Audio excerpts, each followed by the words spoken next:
নমস্কার বন্ধুরা, শুভ সকাল। আমার ছোট চ্যানেলে সবাইকে স্বাগত।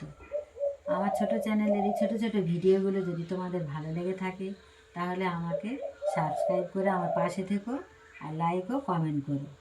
গীতা আমাদের জীবনের একটা মূল্যবান পাঠ, কিন্তু আমরা আমাদের এই ব্যস্ততম জীবনে প্রতিদিন গীতা পাঠ করে উঠতে পারি না।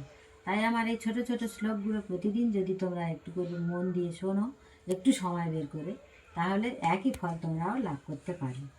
আজ আমি তোমাদের গীতার 25 ও 26 নম্বর শ্লোক করে শোনাব। বিশ্বদ্রোণ প্রমুখত সর্বৈষা চ মহেতি খ্যাতম উবাচ পার্থ কর্ষৈতান সমবেতান কুরুনীতি। এর বাংলা মানে হলো, ভীষ্ম, দ্রোণ প্রমুখ পৃথিবীর অন্য সমস্ত নৃপতিদের সামনে ভগবান ঋষিকেশ বললেন, হে পার্থ, এখানে সমবেত সকল কৌরবদের দেখো।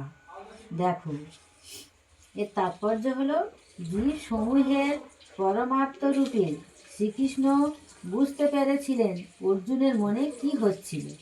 এই প্রসঙ্গে ঋষিকেশ শব্দটি উল্লেখ করার মাধ্যমে বোঝানো হচ্ছে যে তিনি সবই জানতেন, আর পার্থ অর্থাৎ পৃথা বা কুন্তির পুত্র বলে অর্জুনকে অভিহিত করাটাও খুব তাৎপর্যপূর্ণ।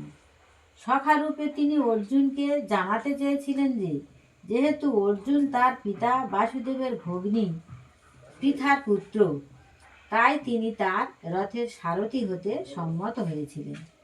এখন শ্রীকৃষ্ণ যখন অর্জুনকে বললেন সমস্ত কৌরবদের দেখো, তার মাধ্যমে তিনি কি বোঝাতে চেয়েছিলেন? অর্জুন কি যুদ্ধ না করে সেখানেই ক্ষান্ত হতে চেয়েছিলেন? শ্রীকৃষ্ণ তার পিতৃসভা পৃথার পুত্র অর্জুনের কাছ থেকে এমন আচরণ কখনোই আশা করেননি। বন্ধুত্বপূর্ণ পরিহাসের ছলে ভগবান এভাবে অর্জুনের মনোভাব ছিলেন।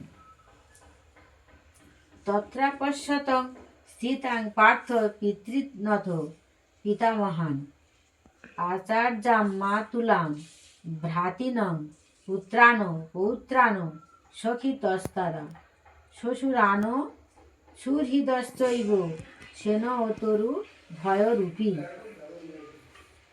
এর বাংলা মানে হলো, যেখানে অর্জুন উভয় পক্ষের সেনাদলের মধ্যে পিতৃব্য, পিতামহ, আচার্য, মাতুল, ভ্রাতা, পুত্র, পৌত্র, শ্বশুর, মিত্র ও শুভাকাঙ্ক্ষীদের উপস্থিত দেখতে পেলেন। তাৎপর্য হল, কুরুক্ষেত্রে অর্জুন সমস্ত আত্মীয় স্বজনকে দেখতে পেলেন। তিনি ভূরিশ্রবা আদি পিতৃবন্ধুদের দেখলেন, বিশ্বদেব, সোমদত্ত আদি পিতামহদের দেখলেন, দ্রোণাচার্য, কৃপাচার্য আদি গুরুবর্গকেও দেখলেন, শল্য, শকুনি আদি মাতুলদের দেখলেন, দুর্যোধন আদি ভ্রাতাদের দেখলেন, লক্ষণ আদি পুত্রতুল্যদের দেখলেন, অশ্বত্থামার মতো বন্ধুদের দেখলেন, কৃতবর্মার মতো শুভাকাঙ্ক্ষীদেরও দেখলেন। তিনি সৈন্যবাহিনীর মধ্যে তার অনেক বন্ধু বান্ধবকেও দেখতে পেলেন। নমস্কার।